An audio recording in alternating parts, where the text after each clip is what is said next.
This video is for prospective adoptive parents, and adoption apologists. Please wait until the end to comment. Here are 15 things to know about adoptees, the adoption process, and things to consider. Number 1.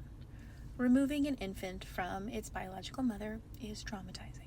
No matter how fit or unfit the biological mother is, that infant has been connecting with bio-mom for 9 months in utero.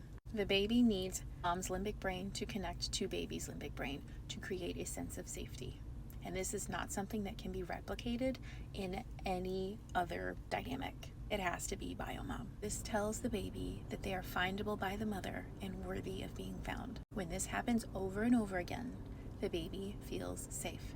And this allows the baby to become their own person. Because this cannot happen in adoption, adoptees often grow up in a life of performing, becoming who you want me to be so that I don't get abandoned again. 2. Adoptees grow up in something called the nothing place, not feeling fully aligned with their adopted family's culture, and after reunification, not feeling identified with their birth family's culture. They do not see any genetic mirroring in their adoptive family, maybe being raised in a completely different part of the world than their bio family, so adoptees become experts at adapting, yet feel they truly belong nowhere. Number 3, we cannot know if an adoptive parent is truly a loving, attuned parent. A TikTok video of adoptive parents doting on a baby does not say anything about what goes on behind closed doors. In fact, posting children online, especially children who are adopted and may not want the world to know their story, is very problematic and unethical. It's not fair for total strangers to know your story before you do. Would you want your parents telling the world something terrible that happened to you for views and likes without even talking to you about it first? And this leads me to point number 4.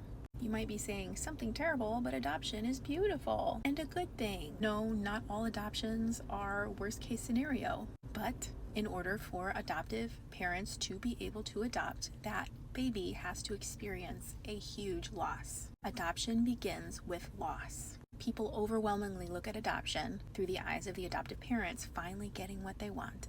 A baby, maybe because they were infertile or wanted to expand their family, and don't consider what the infant is experiencing. They are asking, who are these people? Where am I? Where is my mother? Where is my home? Where is her voice? Where is her heartbeat? Her smell? Where are maybe the extended family members? Again, it doesn't matter how unfit she was, it's still a loss. Babies who are adopted often dissociate, stop crying because they've given up on finding mother, don't smile, refuse to eat. If you see an adoptee with failure to thrive, it makes a lot of sense. Adoption does not equal a better life for the child. It's a different life. Adoption trauma is its own set of problems. Number 6. Because of developmental trauma of being taken away from bio-mom and losing that sense of safety, attachment trauma, and often having adoptive parents who are not trauma-informed, adoptees are 8 times more likely to attempt to unalive themselves. I was one of them. Number 7. The United States is the only country in the world where you can buy a baby. Did you know that the adoption industry in the United States is the most profitable industry in the United States, worth billions of dollars? There are endless stories of biological mothers being coerced by adoption agencies to surrender their child. And something like 80% of biological mothers want to keep their babies, but money is the issue. In fact, it would only take $5,000 for a biological mother to feel like they could support their baby and keep their baby. Instead, though, adoptive parents fundraise tens of thousands of dollars to buy the baby. So a lot of times, adoptive parents can't afford the baby either. They're getting money from other people. Wouldn't it be more wholesome if adoptive parents instead donated to birth mothers so they could keep their baby and families could stay together? Instead, agencies are making billions of dollars. Number 8. When adoptive parents post about their adoption online, or prospective parents say, hey, we're adopting, and start fundraising, everyone assumes that this is going to be a best case scenario adoption. But no one can ever know except that child, and not really until they become an adult. Just like you didn't really understand your family dynamic, probably until you were in your late 20s. We can't fathom that maybe the baby had been wanted by the birth parents, and that their surrender could have been prevented, because what if that were true? How vile and terrifying would that be? Number 9, keep adoptions open always. If this is not possible because the biological parents are a danger or a threat, mine were, so I get that, there are extended family members, grandparents, aunts, uncles, cousins, siblings. Keep things as transparent as possible. Number 10, if your adopted child is a different ethnicity than you, go above and beyond to befriend and immerse yourself in the communities where their ethnicity is represented. Number 11, never speak ill of the biological family. If an adoptee hears you speaking negatively about their family of origin, they will say, well, that's where I came from. If they're bad, then I must be bad. And that can create a lot of shame in the adoptee. Number 12, adoption should provide a child in crisis safe external care in an emergency. It's not there to supply infertile people with a baby. Can't you see how the goal of supplying infertile people with a baby can lead to corruption and pressure to create a bigger supply? The more customers there are, the more pressure from agencies to coerce birth mothers. 13, if you are adopting because of infertility, get into therapy, do whatever you need to do to process your grief before you adopt a child. Adopting a child will not fix you, and giving a child that burden is a big no-no. 14, if you have any kind of attachment trauma yourself, jealousy issues, insecurity, do not adopt. If you think your child having any relationship with their biological family is going to be a threat, don't adopt. They will sense that and never feel safe enough around you in your relationship to tell you how they feel. In fact, go into adoption knowing that they're going to be curious and work really hard to create a safe, non-judgmental space for them to talk to you about their birth family and wanting to find them. An adoptee needs to feel safe with their adoptive parents so that they can express their longing, questions, anger, whatever. This is what will offer them resilience and hopefully avoid the statistic of live attempt. And number 15, take it upon yourself to dive into resources everywhere. Learn everything about adoption before you adopt. Become an ally. Every adoptee deserves to be adopted by a trauma-informed parent. It's 2024. There are books, podcasts.